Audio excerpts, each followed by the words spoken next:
accessibility is just a great thing to consider anytime you're making any application, whether it's web applications or a phone or anything. So yeah, we'll go into it.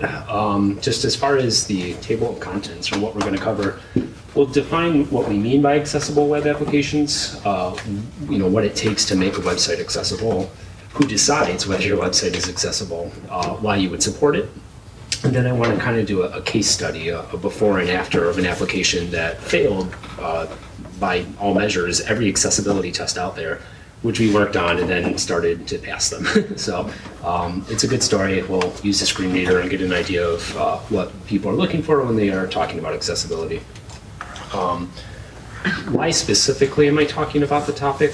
I was at Follett, like I said, and still am, but I was a developer here for about 3.5 years, working on web applications, working on the web application that failed the accessibility test.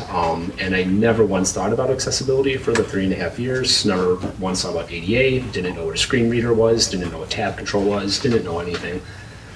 By all regards, I think I did my job okay. I didn't fail in any regard, but there just wasn't a culture of it on the application we're working on.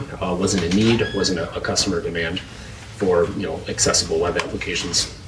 So that being where I started, I ended up becoming manager of the team working on that product, and we had a mandate come down that we had to make our application accessible and usable by different populations with different varying degrees of impairments and disabilities. And so from my point of view, I started with nothing as far as this domain is concerned and had to adopt and learn, work with my team to adopt and learn and get us to a point where we were accessible and usable by populations with different impairments. So I think I'd be a story, and at least right now, this moment in time, I've captured what it was like to not know anything about this to maybe knowing 10% about it, not knowing nothing anymore at least. So yeah, so that's why I wanted to talk about it.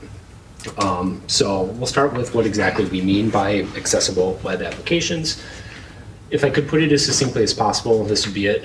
Making a website that can be fully experienced by people with different levels of functionality or impairments. So it's not very targeted saying it can be used by people who are blind or people who are paraplegic or anything. It's a very broad statement, making your website so many people can experience it. With many degrees of disability or impairment or functionality. The words fully experienced is kind of important too, because that's a big statement, and it's not just that people can read your website and see the text on it, but that they can experience it, that they can engage, they can purchase items if you have an e-commerce website, that they can listen to or somehow read the content of a book if you have an e-reader, that they can really interact with other users, if it's like a social media application. Really the focus here is making sure that all the functionality of your website can be experienced by people, even if they don't have a full set of functionality that we all have. So when we talk accessibility in web applications, that's kind of where my mindset is. It took me a while to get to that point. I think I was very limited at the start, thinking blind people and that was it. But it's a very broad statement, and it's a broad, big thing to try to accomplish. So usually, again, me personally, I focused on people who are blind when we talk about accessibility. And really there's a big range of situations in which people may not be able to interact with your website in a normal way. And it may be a permanent thing, a temporary thing, a situational thing. So this little cool chart on the right here, I stole from Microsoft. And it's kind of a nice breakdown that talks about the different senses that can be impacted that you need to think of when we're talking about accessibility and time frame, right? You could have people who are permanently unable to use one of these senses, or it could be temporary or situational.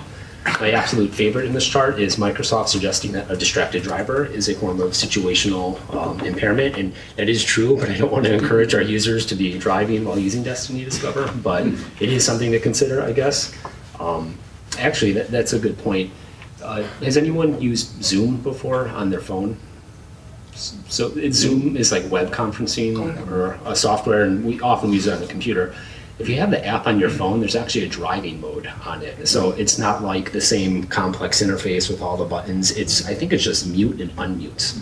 And so I think that's a form of accessibility when we're talking about considering users in non-standard situations, whether they're permanent or situational, and accounting for it. But anyway, I think that's the important thing to pull away from here is, yes, there are, disabilities and impairments that are lifelong, being blind, being paraplegic, anything, but there's also the in-between states, people who are injured, someone who just had cataract surgeries, things of that nature, and there's just situational things. People have a baby in their hand, and so they can only use the computer with one hand or something like that. So, can be anything along these lines: visual, auditory, mobility, cognitive, etc., temporary, permanent, and situational. And for the sake of what we're going to talk about today, I'm really going to focus on the physical and visual elements of this, because for the piece of software we're talking about, that's how people consume it. It's seen and it's interacted with. So there's no hearing component to Destiny Discover, really. There's no speaking into Destiny Discover to account for. So, that being said, that's kind of what we're shooting for. That's what we want our application to be. How, from a technical point of view, do we make an application accessible? Really, the big thing is WCAG. So WCAG is the Web Content Accessibility Guideline. It's a hyper-detailed set of documents that depict everything you need to do to make your website accessible. It covers a lot of different things: keyboard control, the ability to navigate anywhere on the page without a mouse, color contrast requirements, screen reader support, the ability to navigate, and really all of its requirements, which are very lengthy, are based around this concept of POUR, that your website must be perceivable, operable, understandable, and robust. So perceivable being the text on your website needs to be perceivable. You need to be able to read it through different mechanisms, even if a person can't see, for example. And it needs to be available to them to be perceived if, say, they're paraplegic and they can't use a mouse, right? They can only use a left hand on the keyboard or something. It needs to be operable. So if you have an e-commerce site, even someone who is, again, paraplegic, blind, distracted, whatever, needs to be able to check out items, check out ebooks to read them, or put items in a shopping cart, or post on their social media website. They need to still be accessible, even with a reasonable amount of physical impairment. This is the most difficult one. Your website needs to be understandable, and there's a lot of caveats in that guy, but we don't think about it too much, at least I don't. When you are looking at an Amazon.com, there is an order to everything there, and it is overwhelming, but it may feel random, but there's a reason, your menu items are on top. There's a reason. There's a big banner in the middle saying buy this Echo Dot, it's on sale. There's a reason that the shopping cart's always in the top right corner. And this is part of how we understand a website. There's an order to it, a design, and one of the big issues and difficulties with accessibility is how do you convey that to someone who's blind? How do you let them know, the order and the design of your website, and how do you draw them towards certain parts the same way you would draw a non-visually impaired user? And then finally, WCAG defines a lot of very specific rules to make sure your website's robust, that it works in different browsers, that it's sustainable, that it works on mobile, that it's not fragile, basically. It needs to be able to survive new technologies, new screen readers, things like that. So anyway, to become accessible, you want to follow WCAG, you want to look up their guideline. It will take you forever to read it, but they are the Bible for accessibility right now. They're one of the most accepted standards. And I'll show you later, we had an audit done, and the basis of the audit was WCAG. I'm talking fast, and I'm just kind of going through these. If any questions, please feel free to ask. I'm more than happy to answer. So every one of these questions came up when we started our accessibility journey or adventure for the project that I was working on.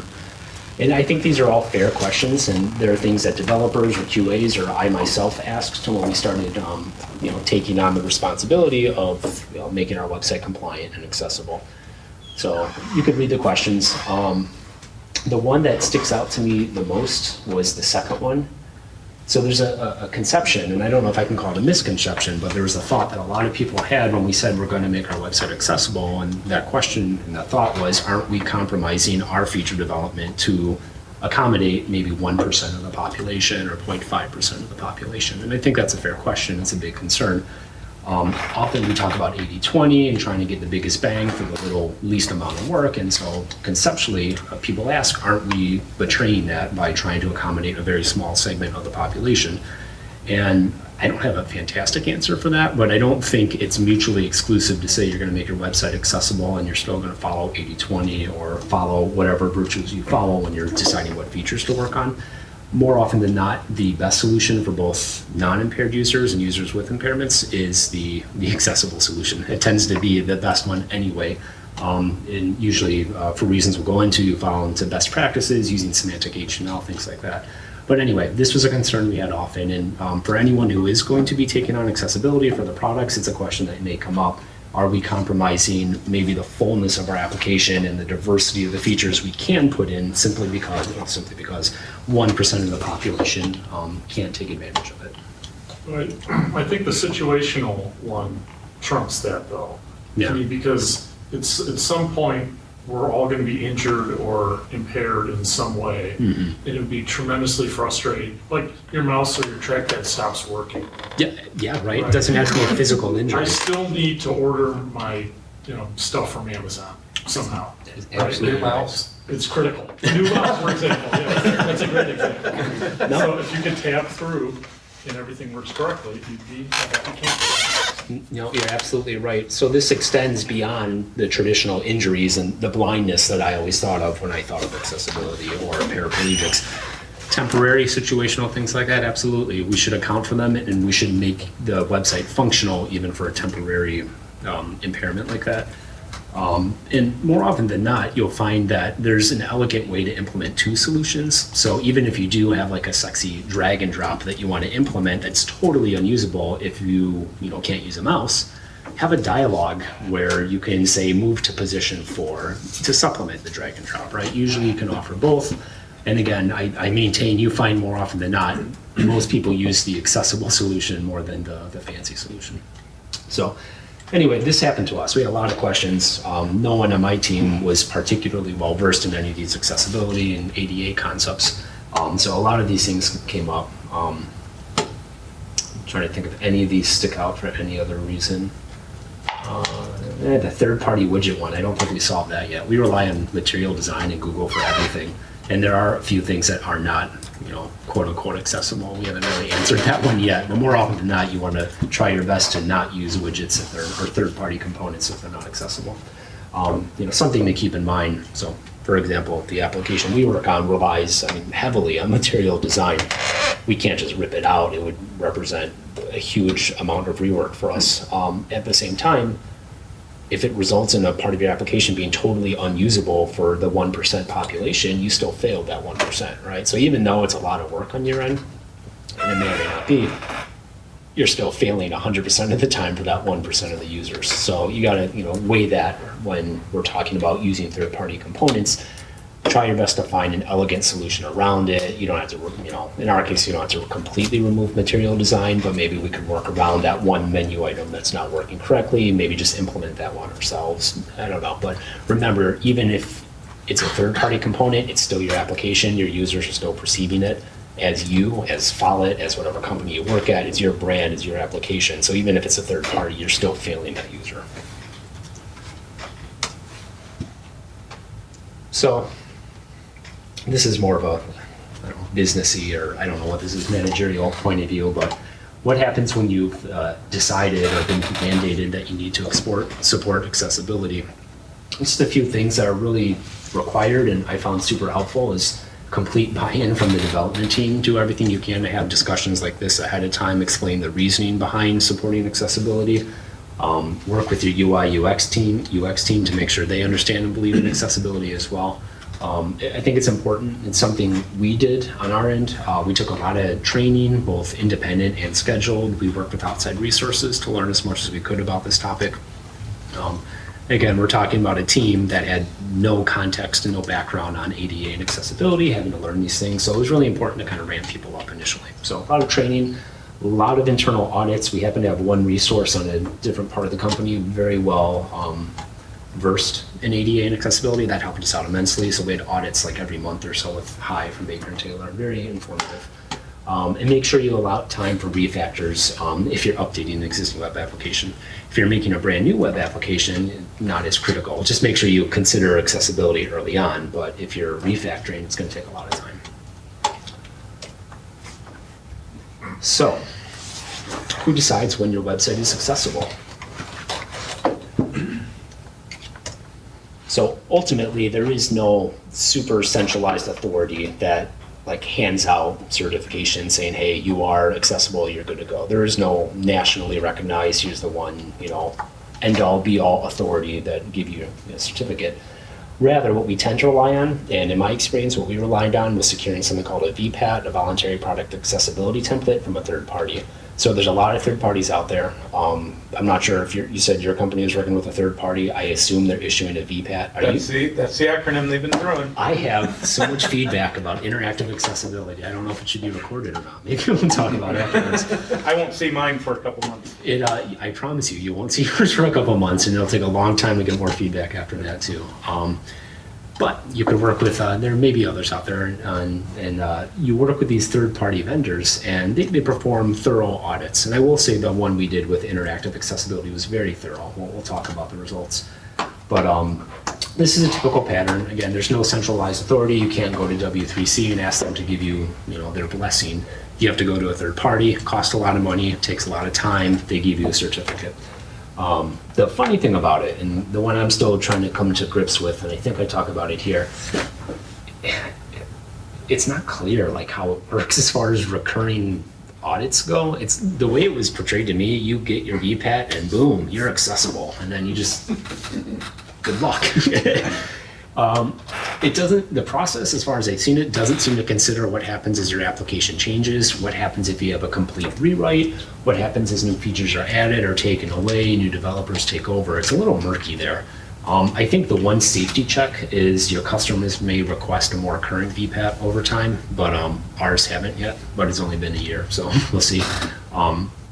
But just fundamentally, it's weird because we'd often ask, are we compliant? Are we certified? And the answer is you have the VPATs, and that's kind of all it is. It means what it means. It's not this thorough, again, single authority saying, yes, you are currently up to date. It's more of a snapshot in time. On July 15th, 2019, you secured a VPAT for your application, and that's usually good enough for customers. So, yeah, we part of that feedback cycle with interactive accessibility. Our application changes in production every 2 weeks or so, sometimes a little bit faster if there's like a bug fix or something. And so they would test it, and they would take 2 months to get results back, and we've added 40 features in that time frame. So they were always really far behind as far as what they were testing. So I haven't, again, resolved that. It makes it complex when you talk about feature changes and all that. If your application changes frequently, they're testing old software. It's kind of hard to really say you're compliant. So. Yeah. So that being said, you need to get a VPAT. You need to teach your teams about it. You need to learn, become familiar with WCAG and POR and all these different things. Why would you do it, right? And in my case, I did it because I was told to. It's mandated. It was being pushed down. I never would have done it on my own. But you start thinking about it. You start looking into it. This is very Follett-centric, but really the idea extends to everyone. In many senses, Follett software is kind of that manifestation of the library and the classroom and the school environment digitally, right? And so it is how a student sees their grades. It is how a student reads a book. It is how a student, checks out a book, and how they, have a lesson plan assigned to them and complete their lesson. So all these things which are essential to that classroom and library experience are becoming digital, and this is, in many senses, their classroom, right? This is how they interact with the world. Just like in the physical world, the library of today, but also yesteryear, is how people went in and found books and read things and learned things, and that's where they did their assignments. The analog I like to draw is that there is going to be a wheelchair ramp when you go into a physical library, so there needs to be a digital wheelchair ramp for the application that represents the library. Again, this extends beyond just Follett, though, right? This is very school software centric. E-commerce, same thing. You go to Walmart, there's going to be a wheelchair ramp or rails or something to help you get in. There's going to be a scooter for you to drive around inside of the store if you have a mobility issue or something like that, right? The commercial realm, government realm, school realm, they all accommodate these things. And it is our responsibility as we open up our application to make them equally accessible for our users. So in my mind, that's the moral argument. That's really why we should be doing this, right? We shouldn't be in the business of limiting people from using our applications. We should be enabling them, especially if they have an impairment that only, is relatively small in the grand scheme of what our software offers, you're paraplegic doesn't mean you shouldn't be able to buy something. If you're blind doesn't mean you should be able to hear an audiobook. And if you have a broken arm from a football game doesn't mean you shouldn't be able to take your test at school. So it is our moral responsibility to do that. But then, much more than that, probably why this happens more than anything, sales. In our particular case, the sale either depended or continued customer sales depended on accessibility and us maintaining, securing a VPAT and maintaining accessibility in our web application. That is probably more likely why anyone would be interested in doing that initially, is that there's money tied to it, to be frank. This next bullet point is Follett specific, but it's in everyone's interest to have more people using their products. So no reason to artificially limit someone from using your application, just because, again, they have some kind of impairment. Greatly improves brand perception. It does drive better UI UX principles, and it creates a more maintainable UI code base. So there's a lot of things I glossed over there, but there are very important reasons to adhere to accessibility principles in your application. And then legal reasons. I've heard about this more recently. I don't know if anyone else has, but there's more and more lawsuits, I guess, coming up about certain entities that are not maintaining accessible components to their applications. I think it's been more centered around government websites, and so I don't know how that's going to grow into other realms as well.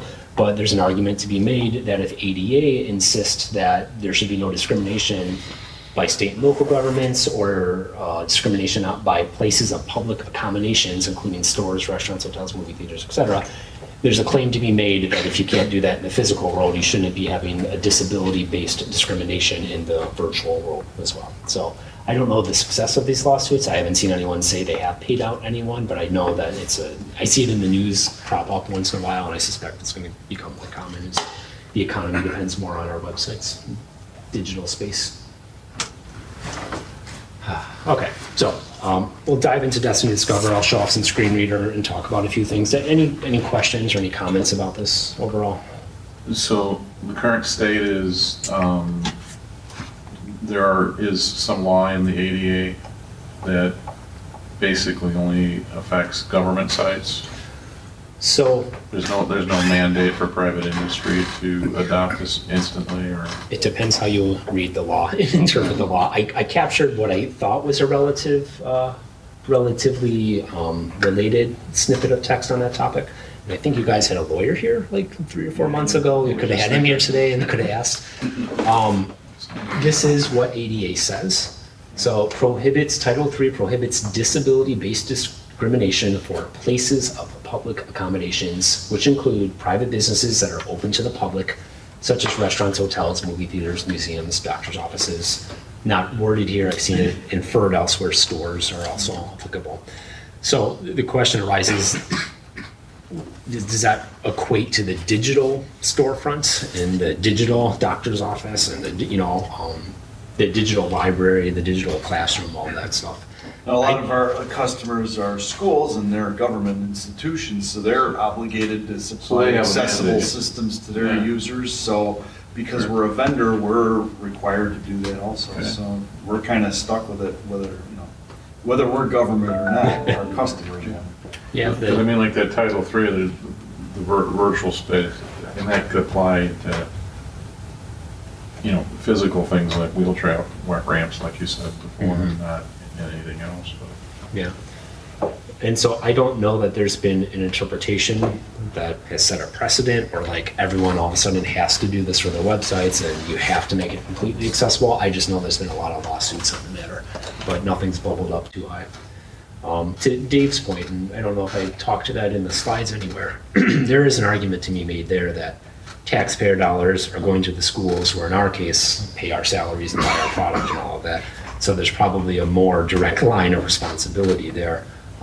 But I don't know if that same line exists yet in the general public for general commerce. Well, but in that case, the schools and the libraries are your customer, and they're saying it's their requirement that you. Sure. Okay. I could say, I don't want to do it, but they say, okay, we're not buying We're it. going to go somewhere else. Yeah. And that's the thing. So in that sense, our motivation here in this particular case is not so much legal as it is a customer saying they're not going to buy our product. So whether it's, you call it legal because it's legal for them and it drives them to not buy our product, or if they call it financial, for us it's still happening. So, what I'd like to do is I'd like to show off Destiny Discover, kind of use it as a case study for what an application could look like when it's not accessible and how it's used by someone via a screen reader. And to do this, I resurrected 2.5-year-old code. It was kind of cool to see this going back in time a little bit. It performed pretty terribly as far as an accessibility test is concerned, and I'll try to describe that to you guys. Just for context, Destiny Discover is a federated search engine, kind of an entry point to the library. It is used by students to discover different content that is actually physically cataloged in the library or digitally cataloged in the library, like ebooks and audiobooks and stuff. And also as a portal into other third-party content, Lightbox, WebPath, OneSearch. I'm not sure who the providers underneath that are, OER, things like that. So really just a gateway to discover any kind of content, whether it's physical or digital. We had about 1 million users, or uses, not users, uses in a month during our peak usage in the school year. 5-year-old application DC, that's when I started, so maybe it's 6 or 7 years, I don't know. And the last bullet point is important. Accessibility was never really considered in the design to any real degree that I know of. To set the story, we needed a VPAT for continued adoption or for adoption by new customers or continued usage by certain customers. And so we went to interactive accessibility to have an audit performed of Destiny Discover. It took a long time. I don't remember the exact complete time frame, but it was measured in months. When we handed it off to them, we say, here are some credentials, log into this environment, test these 10 pages or whatever it is. And it took a couple months at least for them to get results back to us. And then we'll do a live demo really quick. Okay, I'll show you.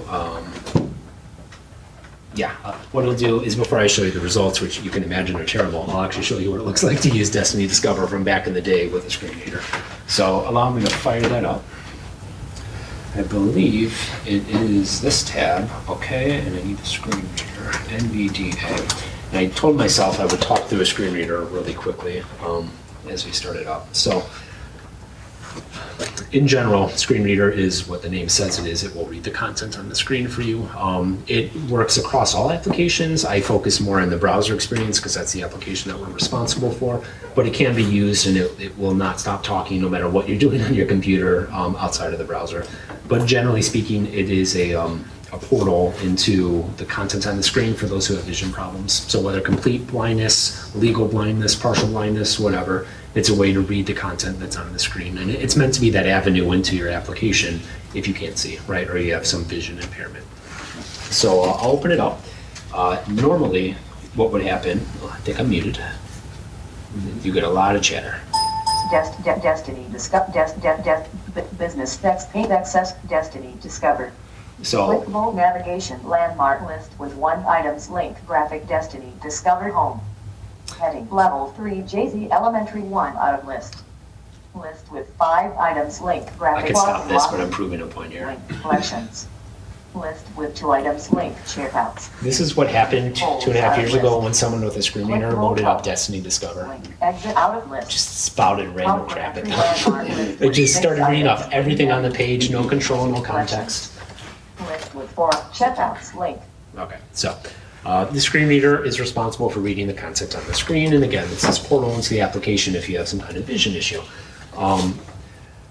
When you load your website, it shouldn't do that. It shouldn't spout out a million things at you, with no context and no idea what's going on. It should be a little more of a graceful experience and kind of introduce you to what's going on. I think ideally it's supposed to read the title that's at the top of the page, which is Destiny Discover.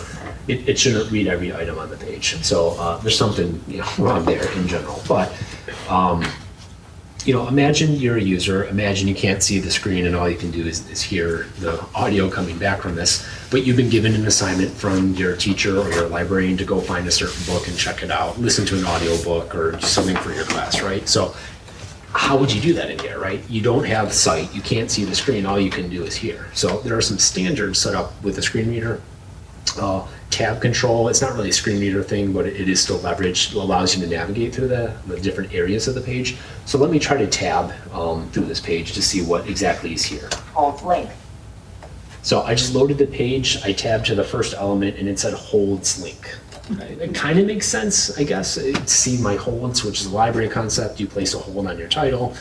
But visually, right, I mean, that's not the first thing I'm seeing here. I'm seeing a login button. So there's already like a mismatch between what I'm seeing and what I'm hearing. So I'm just going to keep going through the different elements. One of the things that I learned is often people using screen readers navigate between the headers on the page, so the H1, H2, H3, things like that. So let's try to make sense of the organization of the page, and let me find what the first header on this guy is. And I think it's H. Recently added books heading level 2. That's pretty good. Recently added books, heading level 2. If I'm a screen reader user, I kind of know I'm looking at recently added books, and I know it's a heading level. Popular titles heading level 2. Not bad, not bad. Topics heading level 2. So let me go back to the start of the page. Navigation landmark list with 1 items. JZ Elementary 1 heading level 3. So one of the things that just happened that would be very confusing is these ribbons, recently added books, popular titles, are called level 2s, I think they were. But the actual header for the entire application is called a level heading 3, excuse me. I mixed the syllables up there. There is an inherent organization to the page that you could see. You could tell there's a big blue header, nav bar, whatever you call it, on the top that kind of tells you what you're looking at. It's Destiny Discover for this site. But when you're listening to it, or sorry, when you're experiencing it through the screen reader, you were just told one heading was more important than the other. So the visual is not lining up with the audio again, which is a problem. You need to follow a good semantic HTML structure and have a logical ordering of what your H1 is versus your H2s versus your H3s. So let's try to search for something. List with 5 items. List with 2 items. Checkouts link. So it just told me 2 things, list with 5 items, list with 2 items, don't know why. I want to go search for my book. Holds link. Clickable help. Complementary landmark list with 6 items. List with 4 items. Backlink. I have no idea what that's even talking about at this point, but it just spouted out a bunch of things. Checkouts link. Holds link. Help visited link. Go to become gymnasium graphic link. Combo box keyword collapsed. Search all in it. So we're just getting a bunch of stuff. I just found search though. So I found search. Now I can search for the title my teacher told me to search for. But again, it was a terrible experience to get here. Nothing intuitive about it. And I think what was happening too is reading a list with a bunch of items.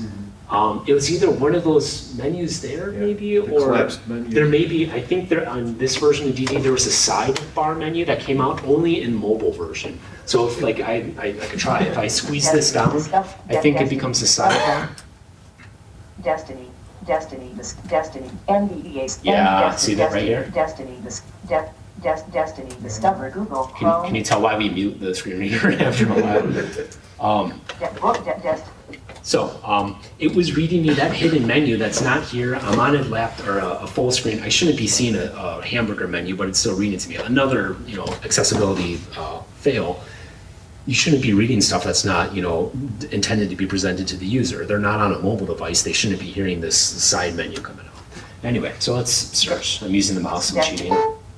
Let's search for. No, next table. Destiny. Search button. Search CATS. Search button. Document. Blank. My session died. And search bar, and it has all. I'm gonna mute first. I gotta go back to Destiny. All right, session died.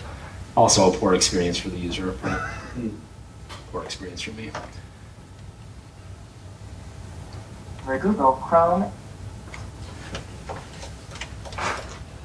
So notice too, the page is loading. It's actually never going to load ribbons because I'm using an old version of DD that's not quite configured right. But you saw that spinner came up and then the spinner disappeared. The screen reader has no idea that there's a spinner. That's another tenet here. We displayed something to the user visually that we did not display via the screen or present via the screen reader. Another small thing to think about, how does someone using a screen reader know that the content is loaded on the page, right? I mean, there is no indication here, so they may start using the app as soon as it lets them start typing, but the application may not be ready to be used. Another thing to think about, again, we convey all this information visually. Search all edit. ATF search button. Same thing, spinners up, I wasn't told, I'm just sitting here wondering what happened. And the results loaded, but I was not told that the results have loaded. So again, I have no idea that anything happened after I hit enter. I just got to start tabbing around and hope I find something.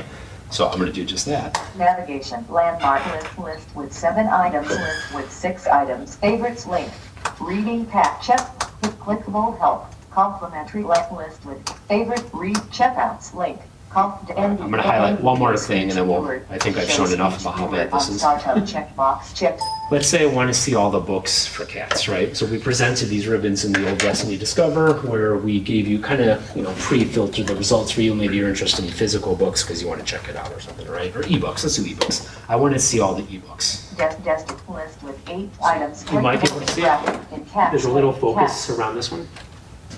In fact, let me mute this now, guys, because I think I've broken the line. It is very chatty. I do have this up here too, just so I can read it, so I can see what's going on. But let's say I want to see all ebooks. So I'm going to hit tab, and again, it's a common user flow. I'm going to tab through all the items in the list in front of me to get to the see all. And from someone who can't see it, I'm using the screen reader, they're just seeing what's available. They're seeing what's available. Let me go to the next one. Okay, there are 3 more in the ribbon. Kind of weird, it jumped around, but okay, I'm at the 8th one. Let me hit tab. I'm down at the next ribbon now. So there's a problem here. A couple of things. First, I'm having to hit tab twice for everything, but I want to see all ebooks. Tab, tab, tab, and one more tab. I don't get to see all ebooks. We can't get to that piece of functionality, and that's probably one of the biggest sins that you can commit. There's no way for me to reach that link with the screen reader right now, so I can't use that part of the application because I can't tab to it. I don't know it exists. I could start diving into literally every HTML element in the page, and the screen reader supports that, but that's not an understandable way to navigate an application. Who's going to do that and dig through literally every element? So ideally, what you're supposed to do is have a logical order of tab index, to where every item is available to you in a logical grouping. So there should be some kind of logical header here. Underneath that header, maybe that's an H2 with database results. It allows you to navigate through all the database results, and then once you're done, you can highlight the see all. So it's an analog of the visual experience that we benefit from because we could see it. The idea here, though, is you're supposed to provide that same experience via tab control, so people can have that same understanding of the logic of your page. So yeah, so that was kind of overwhelming, a lot there. You could tell this is not a good experience. If I was a teacher and I assigned a student who had a vision issue of whatever flavor, they wouldn't really be able to use this application, right? Unless they had deep, deep, deep knowledge of how it worked ahead of time, it would just be way too much of a learning curve for them. So that's where DD was, Destiny Discover. And we have, let me close this guy.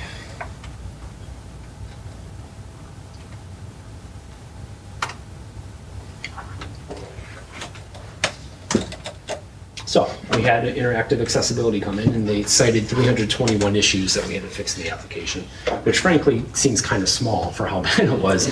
These are pretty deep issues. They have their own it's actually a WCAG thing. They have categories that describe the severity of it, and there's like single A, double A, and triple A classification that just kind of rate how severe an issue is when you find it. Well, we found 321 issues.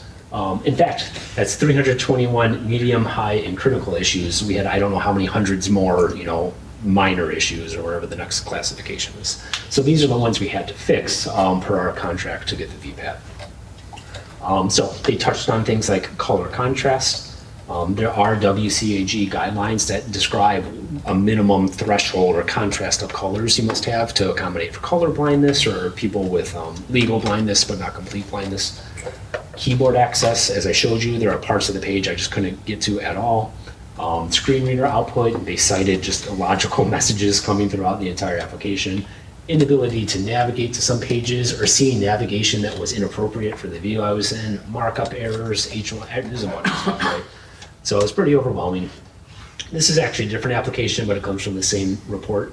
This is what they gave us. It's actually kind of cool though. So every time they found one of those issues, they would give us a succinct summary, a picture, an ID to reference it by, how severe it was, and then a couple recommendations on what we could do to fix it. So that was kind of nice from interactive accessibility. It was just overwhelming to see 321 of these entries on a single sheet. So this one in particular is alluding to a widget that we implemented ourselves, I believe, for tabbing between different sections of a part of the application. So you had a few different options when uploading a file or something, creating a resource in a collection. the context aside, you had a little tab menu where you can go left, right, to show different options available to you, and we had implemented it ourselves. So we didn't follow any accessibility recommendations, we didn't care about the screen reader, we didn't care about tab index and tab control, we didn't care about messages, nothing like that. So this one is pretty bad, and you can see there they have their recommendations on how to fix it, and they talk to using ARIA, which, does anyone know what the acronym stands for? Accessibility something. It is accessibility something. Thank you, Dave. Something. Recommendation The last A is application. for information application. Accessible resource interactive. I don't know. Anyway, ARIA is a suite of tools and tags that are available in most modern browsers to tell the screen reader to behave certain ways, or any assistive technology. So often you'll see references to ARIA labels. So ARIA hidden, ARIA label, ARIA live. There's a lot of different tags that you can kind of give hints to the screen reader to tell them how something is behaving. So we found that more often than not, they had a lot of ARIA recommendations on our thing. So we had this big report of all these different things. Accessible, rich internet application. Thank you. I knew the last one was A, and Dave knew the first one was accessible. Thank you. So we fixed everything, and yeah, it was great. We had a lot. So I'm glossing over about 6 or 7 months of research and development work, and lunch and learns, and audits, and internal audits, and there was just a lot of work that we did to get DD in a better space. And ironically enough, we actually had a complete app rewrite at some point in that too.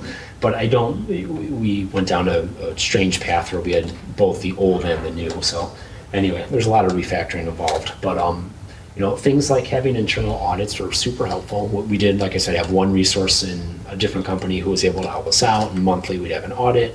He would describe why to do certain things. Did a lot of research, set up a lot of testing around accessibility going forward, and we did much better the next time we came around. So 100 sounds bad, but those 100 were pretty low-hanging fruit 100, relatively easily fixed things. So I think it maybe took us, I wrote it down, it took us 4 weeks the next time to fix it. So let me show you the new DD, just as for the sake of comparison.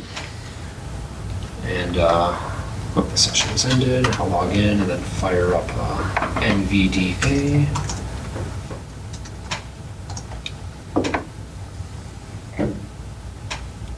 Okay, I'm gonna just do this temporarily, I promise. Bar, Destiny, this banner, landmark, open navigation panel, Okay. button.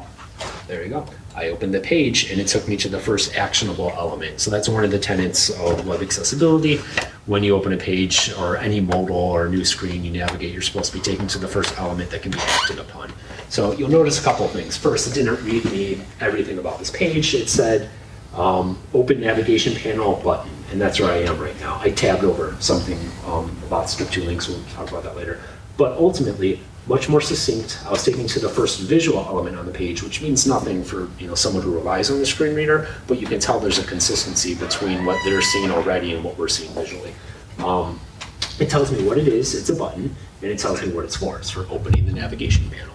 So it's very succinct, but it's still descriptive enough to let someone who can't actually see the application understand, oh, I just launched the page. I'm taking to a very logical first step, which is a navigation menu that you often see on web apps. So as I tab through, I can get a better sense of what's going on. Destiny Discover link. A link to Destiny Discover. This one's kind of a UX question, whether that link should be here because I'm in Destiny Discover, but you'll see this often in applications. They have a link to themselves in the top corner.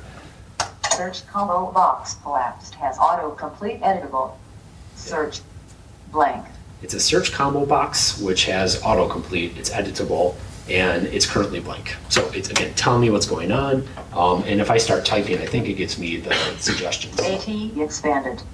Okay, so it says it's expanded. Cat. List. Cat not selected 1 of 10. Cats not selected 2 of 10. Cat do not selected 3 of 10. So this is a autocomplete box, but again, as I navigate through it, I'm getting reasonable messages kind of describing what's going on here.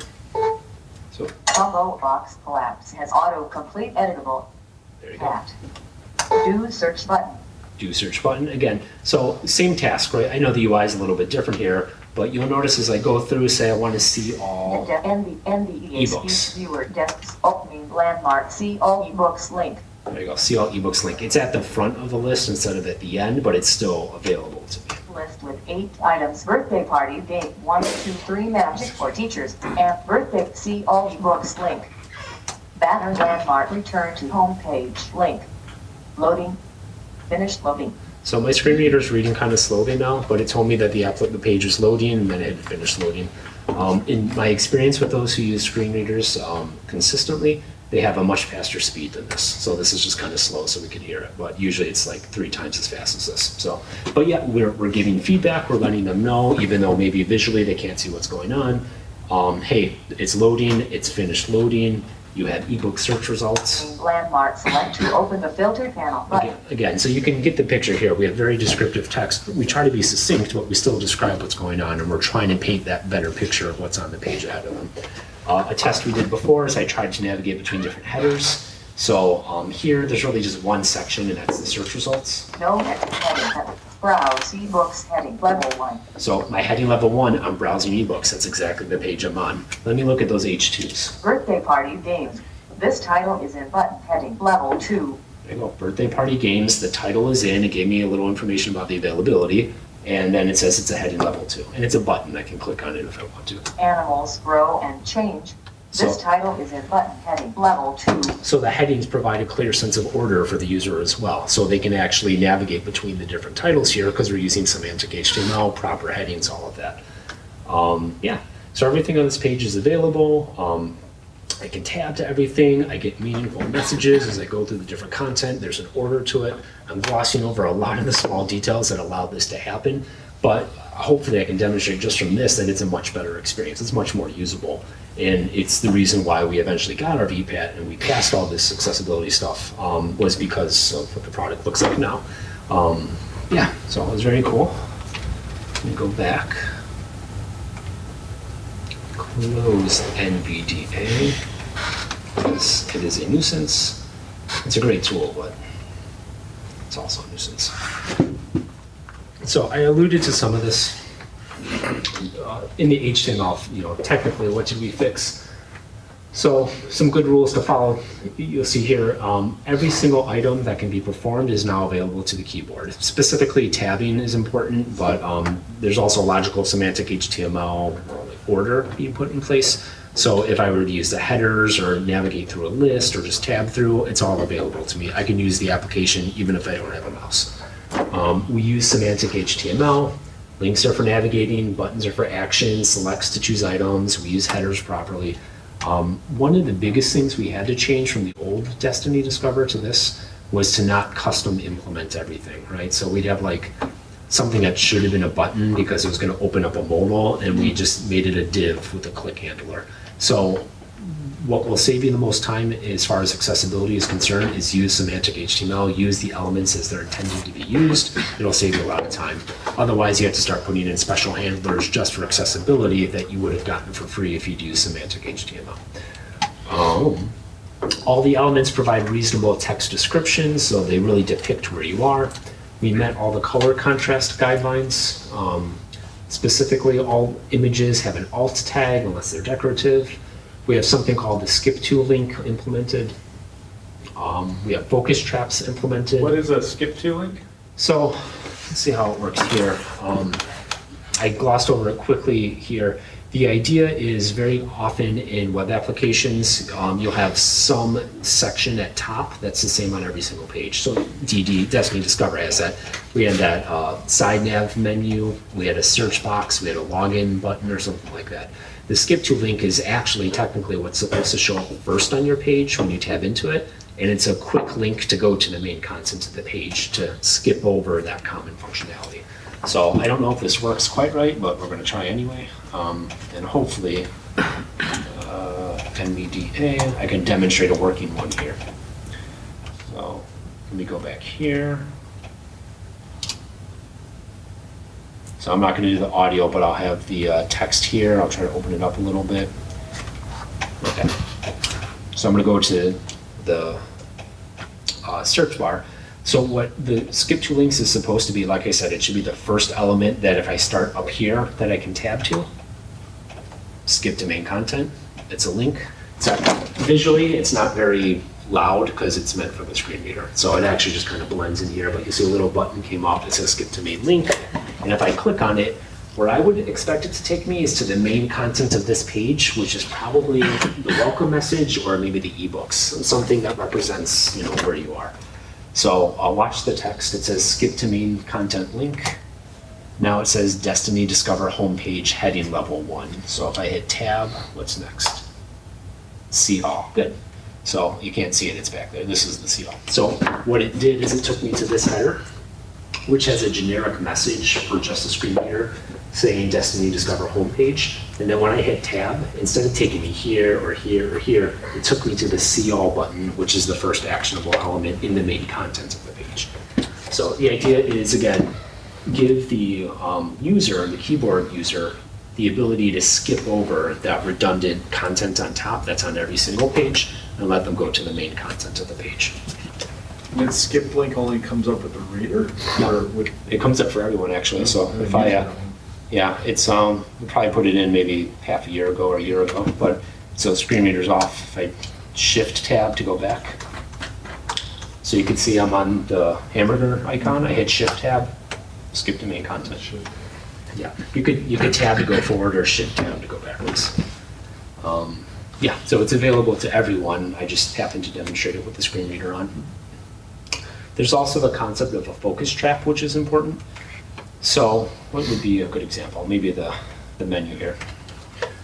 When I opened up this menu, visually, I had my attention drawn to the items in the side nav on the side. It kind of grayed out the background. It's much brighter on the left-hand side.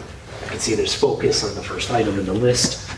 So visually, we drew your attention to this part of the application. So if you're in a screen reader, how do you do that, right? And that's where a focus trap comes into effect.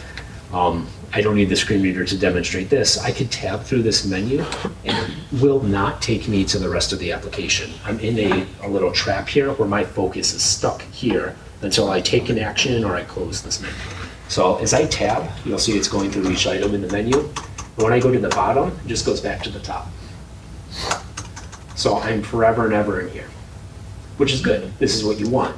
Visually, we drew the user over here. So from the screen reader point of view, and from a keyboard user as well, we want to have their attention on this area. They can close this menu via good messaging to the screen reader by knowing that first button is intended to close. And if I had the screen reader open, it would say close menu. Or they could hit escape. That's a common use case that everyone expects. So if I hit escape, it closes the menu as well.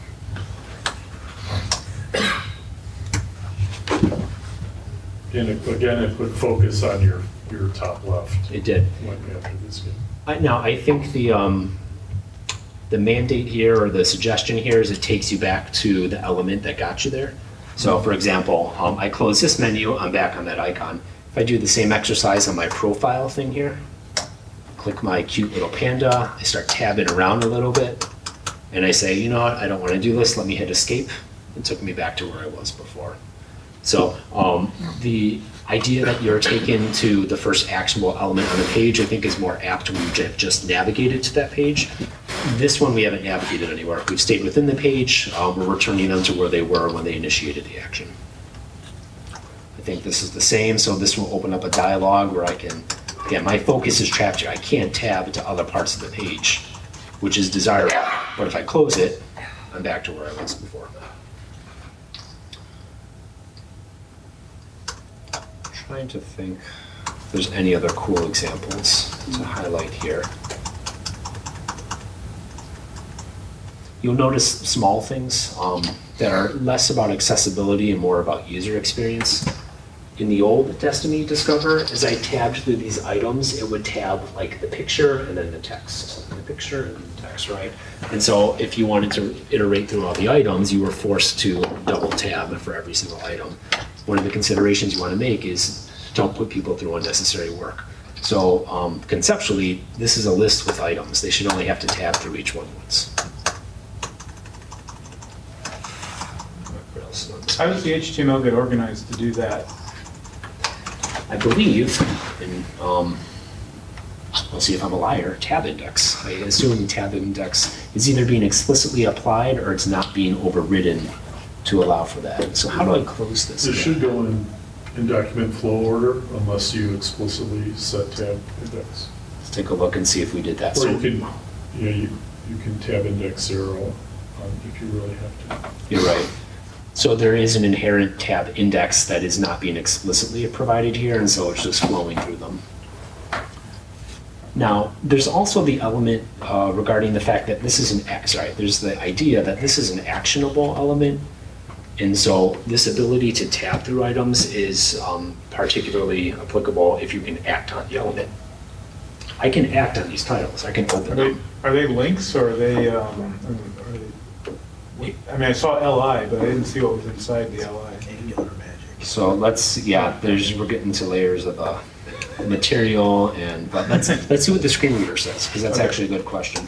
So it says it's a button. Okay. So we can inspect the HTML and see why. I think this is where it gets murky. Conceptually, you could say button because it's not navigating you away, it's opening a modal. So you're starting to get into semantics here. I don't know if you would consider that a navigation or an action being performed, but here it seems to be treated as a button, and they treat it as the action of opening up the modal. But let's look at the HTML. So that being said, like you pointed out, let me move this. From the top level, it's an LI. And then, There's a button in there. where do you see that? There's the button. There you go. Yeah, a button hits pretty much the whole space, doesn't it? It does. So my money would say it's inheriting, again, not an explicit tab index, but by virtue of being a button, it is accessible, and we didn't go out of our way to make it inaccessible. When we tap to it, it's saying, hey, there's a button here, let me focus this button. That being said, is there there's nothing else there that's like clickable on the inside, is there? There's no like link inside. What's this guy? It's just a span, right? So it's not like there's an anchor tag with an href on the inside here. It's literally just a button element and then all the styling done inside of it. But we've left a button to do what a button does, which is handle a click event. Someone cheated on your alt tag though. Did they? It's an empty alt tag. Where did you see that? Yeah. This guy here? Great story. no. Does it have a title? So, admittedly, this is one where I get, I'm a little unsure of the direction to take. I've always heard put an image or an alt tag on an image unless it's decorative text, and that's still not entirely clear to me. What is decorative text? Is the image conveying a data point or some information to the user, or is it like a little icon next to a text that says search, So this is probably not decorative text that I could describe this It image. should really describe the image of the document. Well, I think in this case it is decorative, right? Because the button already has content in it, which is that span that says what the item is. The image is just, It could say book cover. Is that useful information? yeah, For someone who if you're can't trying see to it? interact with the site, that's not super useful. Yeah. Especially if you're using a screen reader and That's true. Yeah. you're not really missing out on the experience if you don't know that there's an image there even. Yeah. It's just getting in the way. Well, So unless could you someone make that tells you, argument? oh, you want the air and space book with the rocket on it. You don't want the one with the airplane on it. And that could be It's a valid point. version 1 versus version 2, and someone tells you they're different by the cover. Dude, Yeah. I can't see. Tell me what's the ISBN? The alt tag would The tell you alt that. tag should actually describe the image. Oh, A good alt tag should Yeah. describe the image. That's true. That is something you could convey that to a sighted user, but not to someone who's blind, right? So that's You absolutely could see it correct. like, I don't know if you're a Facebook user, but a few days ago, Facebook had a back-end outage where they weren't serving images. And they actually could Yes. see the alt tags. Yeah. And they were like, this appears to be a photo of 3 people standing to the side of a fish. It was- or whatever, whatever it is. You're like, they were surprisingly good machine-generated alt tags. Mine was a man with beard standing next to a woman, and it was me and my wife standing next to him. Very creepy, but they got the beard part down. It was very, yeah. So that's an excellent excellent point, and one I'll certainly bring up to the team. Why there's no alt tag here, but yeah. That being said, you start going into topics of automating things. So something like that could definitely be automated, right? Just a quick scan of the running application and does this image tag have alt? That's something we've been pushing for and just haven't gotten the traction to get that in place. Excuse me, place Well, in. your actual images could have metadata attached to them, and you could just extract it out of there, right? What do you mean? Are those graphics or are those like photos or? So in this context, I get what you're saying. They are book covers. We get them from type. Are they JPEGs? They are. Or PNGs that have a graphic format that has metadata.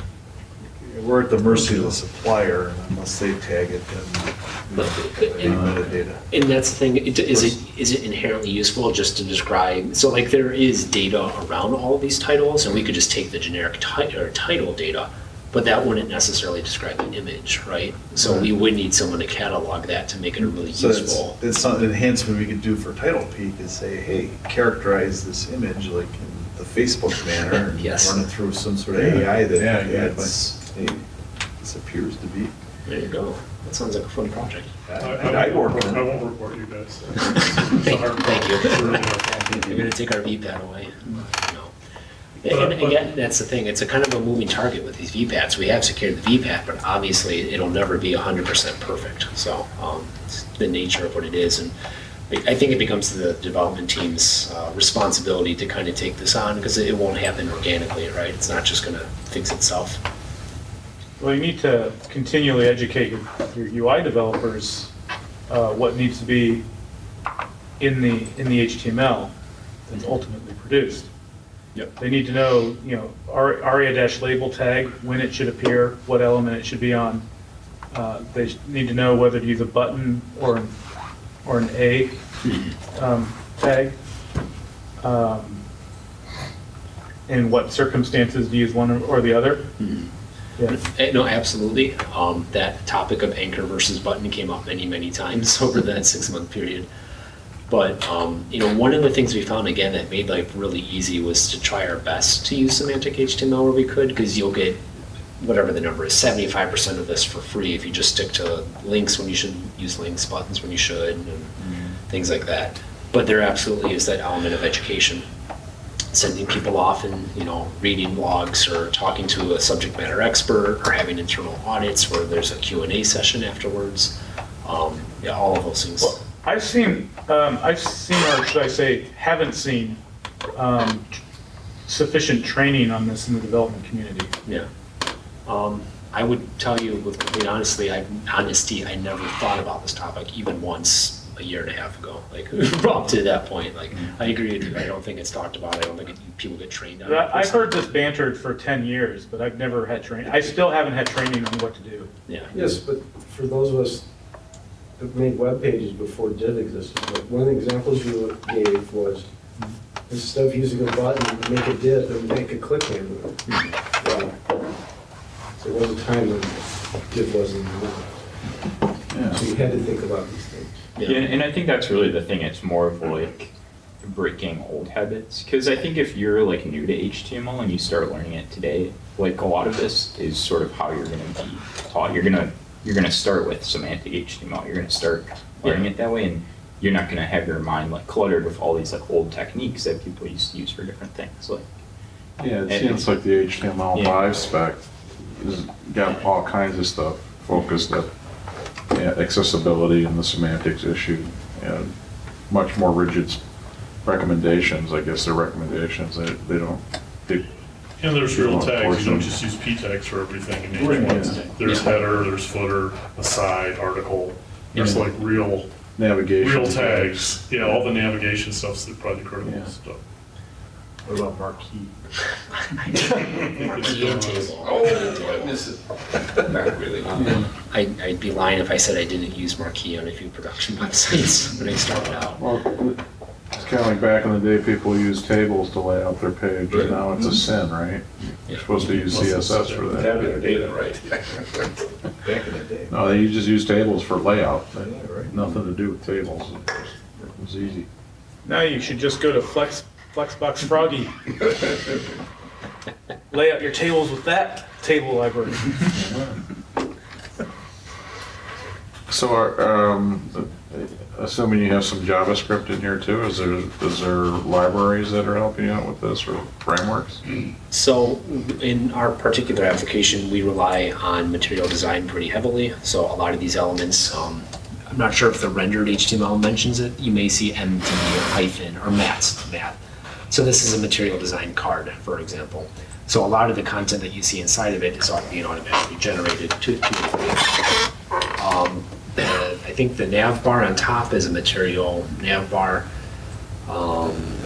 Some of the buttons are probably mat buttons. So we do leverage a framework, and that gives us a lot of style things, and we do inherit a lot of accessibility things. On the whole, material does consider accessibility when they implemented their library. So they're probably like 98% of the way there. We do find a few issues here and there. So, but explicitly in JavaScript, no, there is no, none that I know of. I don't know of any JavaScript considerations I've had to make for accessibility. So there is no, live modifying elements or anything like that after it's been rendered to make it accessible or anything like that. At the most, there may be more meaningful messages being generated for the screen reader. So maybe we'll have a template with a button inside of it. And depending on some other configuration, who the user is, what permissions they have, maybe the button is one thing or another. And so maybe we'll generate a different message depending on that configuration for the user. But that's really the extent of it. I don't actually know that we do that. It's just a hypothetical. So for the most part, in my experience, this lives in HTML and CSS. So that's typically where we find it. And material design, whatever part of the stack that falls in for you.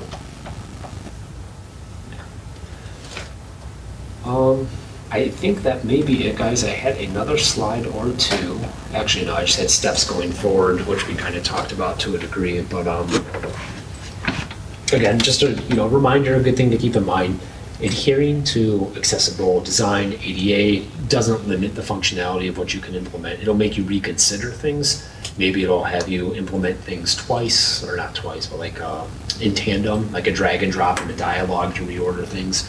But at a minimum, it shouldn't stop you from implementing the application as you want it. You just need to keep these guidelines in mind. Accessibility is easiest when you think about it from day one. It's really hard to retrofit and refactor and try to update things. So always start early if you can. Regular audits are necessary. To your point, if the development team is not trained to do it or not being reminded to, there's no infrastructure in place to bring this topic up. It will be forgotten and people will just stop doing it. Approach incrementally and consider development process that consider accessibility. Again, regular audits, automated testing, making sure your QAs are looking out for accessibility, making sure everyone is a screen reader, that they're free, NVDA is free, things like that. So we already had some questions and more technical. Does anyone have any other questions? Yeah. I think the thing that's thwarted me is getting started, like you're trying to start from an existing app. You hit the home page and you're just like, oh, this is so badly broken. It kind of feels, you're like, oh, I just want to give up. Yeah. And for personal projects, I haven't done it, and at work, I haven't been in a situation yet where we've really needed to. Yeah. The most I've done is, okay, everything should be tabbed, should have a focus, visual focus. You should be able to tab everywhere in a logical sense. And like, okay, well, you stand a chance of people being able to use it. But a screen reader, I think, I'd be overwhelmed with what's wrong with it. Do you have any tips for wading into that? It always helps when your boss is telling you you have to do it. So that was very useful for me, and that was kind of the catalyst for me, to be honest. You kind of captured part of it. I think an incremental approach, as with anything, is helpful. So if you could take your existing application and at least say every one of the elements can be reached by the keyboard, and call that goal number one, and just let that sink in for a week or an iteration or a month or however long it takes. Take it slivers at the time. The next goal could be make sure the screen reader has, implement a skip to link, something like that, where it jumps the main header content, takes it to the main page. There's so many things that you have to do. I do agree it's overwhelming. An incremental approach is probably the best. But like I said, nothing is better than your boss telling you if you have to do it. That kind of is the motivation that I got. Well, I mean, it can be a lot of work, so it helps to have somebody who's going to support that investment, right? I mean, It's hard to Right. No, absolutely. Yeah, it was what, you said 6 months Of initial work, right? And there's still ongoing commitments and audits and things like it that. ain't free. Yeah. And that was the question that I had too. We went external on the auditing. We got into a really deep dive, but it takes a great deal of time. And when you're trying out features, but then you had mentioned we also have some internal audit resources there. So I suppose that's something that people that are interested in that would need to kind of cultivate subject experts in there. Yes. So that you get a little quicker turnaround time for that. Absolutely. And so that is something we leaned on just in our teams internally. We did have people reading blogs and taking one-day webinars and trainings and trying to take that incremental approach to learning whatever they could and understanding they would never be like a complete subject matter expert, but maybe there were 40% of them, right? So yeah, cultivating that is super important. Bringing it up at goal time and in retrospective and making it part of your development process, I think is critical.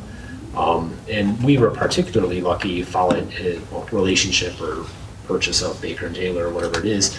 We had some people in Baker and Taylor who were very knowledgeable about this, who I would call subject matter experts, who did monthly audits for us. And that was the best. That was immediate feedback. Here's what you did wrong. Here's why you don't do it this way. Here's what you should do. We were lucky to have that. Not everyone has that. It helps guide the design as you move forward because you're not making it worse and worse and worse. Yeah. Right. All of a sudden, your developers are asking at iteration planning, is that accessible? Are we allowed to do that? How would a keyboard ever use this widget? I would need a mouse to use that. That's not good, right? So yeah, people start asking questions, and yeah, it takes a long time to grow that though. I also have another question, and I don't know what this would even look like, but are there any tools? I mean, obviously you can't automate the testing on it, but at least something that you could do like a linting or something and get, kind of catch the low hanging fruit, or are we on our own? So no, there are, and that's kind of where my head is now in trying to get my teams to implement. The one I know of is called Pally, P-A-L-L or 11Y or hello. Anyway, yeah, the command line tool. It points to a live running server and it'll give you quick accessibility results. And it's very superficial, right? It can only go so far. It doesn't know how to open up my profile menu and it doesn't know how to open up a title detail screen. But it'll give you the low hanging fruit. It would have caught my alt tag thing in the image and it would have told me about that. It would have identified, hey, this page doesn't have a title or it doesn't have a skip to link. Low hanging fruit. But it will never be, sorry. I don't think today it would not be a human. A human is going to be the best tester for that. And it might get you 10%, but you'll still need someone looking at it manually. A little less frustrating. Yeah, no, the linter is a good, like the alt tag one I know there's such a linter for that. So. And even if you don't want to go the command line automated route, there are websites where you just paste in your URL and it does a quick analysis for you. So it'll tell you the easy stuff like that too. It could be, what's the Google one, Lighthouse? I think Lighthouse might have a... Yeah, I think we started using Lighthouse in part for this kind of stuff, like automated in CI pipelines, like automated checking of is accessibility improving. Lighthouse, I've never heard of that one before. It's it used to be a website, now it's built into Chrome DevTools. Okay. And it's got audits for performance, PWAs, best practices, accessibility, and SEO. That's Nice. I had thought Google had something called Axe, and I don't know if that was a plugin or if that was Google endorsed, and I thought that was supposed to be more of an accessibility, again, tool. Don't know the context. It's an extension, accessibility for development There tools. you go. Yeah, you can start your automated testing in a matter of minutes with our free X browser extension. So there are tools out there. I can't comment on maturity and reliability. The nature of it's hard too, right? When you're talking about is something perceivable and operable and usable, they're not code checks, right? you need interaction, you need engagement for it to really make sense. So again, I'm not dissuading anyone from, not investigating these things, but I'm of the opinion there's always going to be a human element to this, for now at least. Yeah, I can remember too, like color contrasts and like, and that's even if, like it's just hard to tell, even if you're looking at a page, like things might look like to you, like there's enough contrast you can read things, but I think I'll say that's what I could background, that doesn't work for me. That's what I mean, we recently like redid all the colors on our site, and if you look at the two color palettes, they look very similar. Like you can't really tell, but the color contrasts are actually significantly different. Oh. And it matters, right? For people that are colorblind. Yeah, that's huge. In a recent Chrome update, now when you do the hover on the element on the screen, it'll show you the color contrast rating. So yeah, if you bring up the DevTools. Oh, okay. And then go to the element pickificator on the left there. Oops. Like if you go top left of Chrome in the DevTools, there's that little arrow selector guy. This guy? That guy, and then hover over. I see the color. Oh, maybe I'm a big fat liar. It could be I'm a liar. Well, it just doesn't mean your Chrome version. I mean, this would help you if you could see the background, tell you the contrast. I mean, you could see it, but I may have just made that up. Oh, it sounds good. it sounded convincing. Write a plugin. What's your list of? Just to restart. No, it doesn't do it on my system, so it was just something I dreamed up. That they should have done. Wasn't a Mac Chrome feature. Right, yeah, it's only Yeah, I should know that. it's only in Ubuntu, sorry. Generic Chrome. I do think that's one of the more easily automated things, though, is the color contrast. And I imagine a tool like Pally or any of the command line ones or automated ones could pick that out pretty quick for you. But you're right, to the human eye, we had a similar experience where one of our products allowed you to choose one of 20 colors to customize, it's called a collection. And we had to change all of those because they would be just off color contrast requirements. Yeah.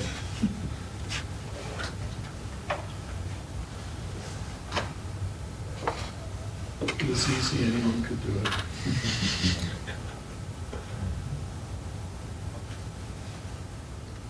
So I did share the slide deck if anyone is interested in reviewing it later. It is in the Meetup comment on the Meetup website. I am always happy to do my best to answer any questions if anyone has any questions at a later date, or to hook you up with resources or give recommendations. So please feel free to reach out to me if I can help with anything. Then I'm always happy to. And in fact, I'll put my personal email because I don't know if I should get on my work email. But, big departure there. Never would have guessed it.